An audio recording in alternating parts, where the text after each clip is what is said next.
Retired head മിസ്സസും മുണ്ടിയാട് സ്വദേശിയുമായ KU സുഭദ്രയുടെ മൃതദേഹവുമായി എത്തിയ ബന്ധുക്കൾക്കാണ് ദുരനുഭവം ഉണ്ടായത്. വിറകില്ലാത്തതിനാൽ ശവദാഹം നടത്താൻ നിവൃത്തിയില്ല എന്ന് അധികൃതർ അറിയിക്കുകയായിരുന്നു. കണ്ണൂർ കോർപ്പറേഷന്റെ അധികാരപരിധിയിൽ വരുന്നതാണ് പയ്യന്നൂർ ശ്മശാനം. ബന്ധുക്കളുടെ രോഷപ്രകടനത്തെ തുടർന്ന് കോർപ്പറേഷൻ വിറകെത്തിച്ചു. അതാകട്ടെ പച്ചവിറകും. തുടർന്ന് സ്വന്തമായി വിറക് വാങ്ങാൻ തയ്യാറാകുകയായിരുന്നു ഈ കുടുംബം.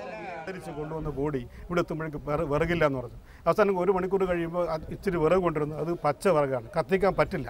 അപ്പോൾ ശരി, ജനങ്ങളോട് അനാദരവായിട്ടാണ് കോർപ്പറേഷൻ അങ്ങേയറ്റം അനാദരവായിട്ടാണ് ഞങ്ങളിത് കാണുന്നത്. ഞങ്ങൾക്ക് അതിയായ പ്രതിഷേധമുണ്ട്, വലിയ പ്രയാസം. ഇപ്പോഴും ബോഡി ഇവിടെ കിടത്തിയിരിക്കുകയാണ്. ഇതിനിടയിൽ കൗൺസിലർ ബാലകൃഷ്ണൻ സ്ഥലത്തെത്തി. ശ്മശാനത്തിൽ വിറകെത്തിക്കാൻ കൃത്യമായ നടപടികൾ സ്വീകരിക്കുമെന്ന് കൗൺസിൽ അറിയിച്ചു. ഇപ്പോൾ വന്നുപോയിട്ടുള്ള പോരായ്മ എന്നുള്ളത് ലേശം പച്ചവിറകായിപ്പോയി എന്നുള്ളതാണ്. ഇപ്പോൾ ആവശ്യത്തിനുള്ള വിറക് ഇവിടെയുണ്ട്. ഇന്നലെ കൊണ്ട് ഉണക്കവിറക് ഉൾപ്പെടെ ഇറക്കും. 2 മാസക്കാലത്തിൽ സ്റ്റോക്ക് ചെയ്യാൻ ആവശ്യമായ നിർദ്ദേശം കൊടുത്തിട്ടുണ്ട്. പയ്യാമ്പലത്ത് വൈദ്യുത ശ്മശാനമുണ്ടെങ്കിലും അത് പ്രവർത്തനരഹിതമാണ്. കോർപ്പറേഷന്റെ അവഗണന മൂലം മണിക്കൂറുകളാണ് മൃതദേഹവുമായി ഈ കുടുംബത്തിന്റെ ശ്മശാനത്തിനു മുമ്പിൽ കാത്തിരിക്കേണ്ടി വന്നത്.